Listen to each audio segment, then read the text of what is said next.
और मेरे प्यारे बच्चों, अब स्टार्ट करते हैं एक्सरसाइज 13.1 क्वेश्चन नंबर 2। आप क्वेश्चन को बुक में पढ़ लीजिए, एक बार मैं भी आपको पढ़ के बता देता हूँ। A vessel is in the form of a hollow hemisphere mounted by a hollow cylinder. पहले इस लाइन को ढंग से कंप्लीट कर लीजिए और इस लाइन को हमें फिगर में कैसे शो करना है वह सोच लीजिए। बेटा मैथ सीखना बहुत आसान है, बशर्ते आपको जो कुछ भी क्वेश्चन में कहा जा रहा है उसका माइंड फिगर आपको बनाना होगा। यानी कि जैसे यहाँ पे कहा गया है, एक वेसल एक बर्तन होता है और ये बर्तन किस टाइप का है, form of a hollow hemisphere, यानी कि हेमिस्फीयर है और Hemy mounted by a hollow cylinder, और हेमिस्फीयर के ऊपर एक सिलेंडर है। इस प्रकार का बर्तन है कि नीचे हेमिस्फेरिकल है। देखिए मैं अगर इस फिगर को बनाना चाहूं तो आप देखिए ध्यान से, ये आपका हेमिस्फेयर है और हेमिस्फेयर देखो आपको बताया था मैंने हेमिस्फेयर कैसा होता है, और इसके माउंटेड ए सिलेंडर और इसके ऊपर एक सिलेंडर है।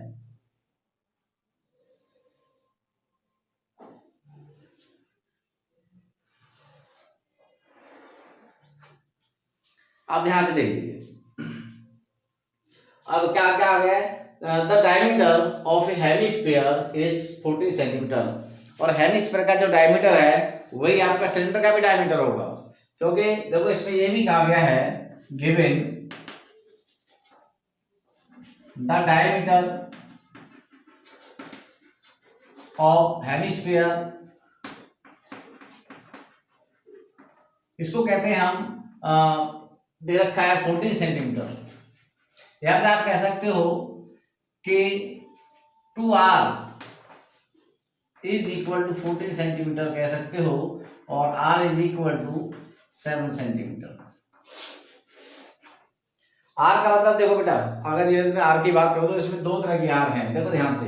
ये तो आपका हेमिस्फीयर का सेंटर है, और ये वाला सेंटर हेमिस्फीयर का भी सेंटर है, और ये वाला जो सेंटर है सिलेंडर का भी सेंटर है, और ऊपर सिलेंडर का जो टॉप है, इस वेसल का जो टॉप है उसका सेंटर यहाँ पर है। अब दोनों को ध्यान से देखिए, यहां से यहां तक रेडियस है, यहां से यहां तक भी रेडियस है, और यहां से यहां तक भी रेडियस है।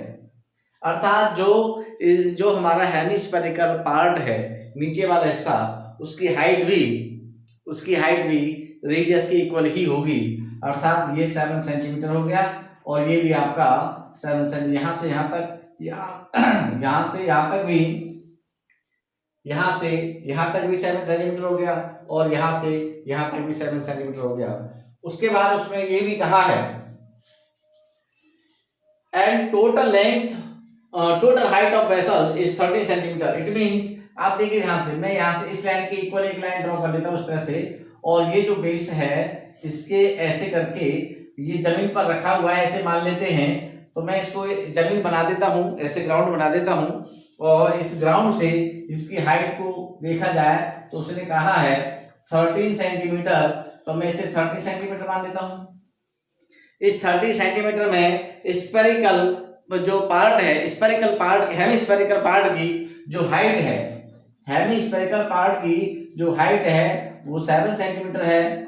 अब आपको ये पता लगाना है कि सिलिंड्रिकल पार्ट की जो भी हाइट है वो कितनी होगी।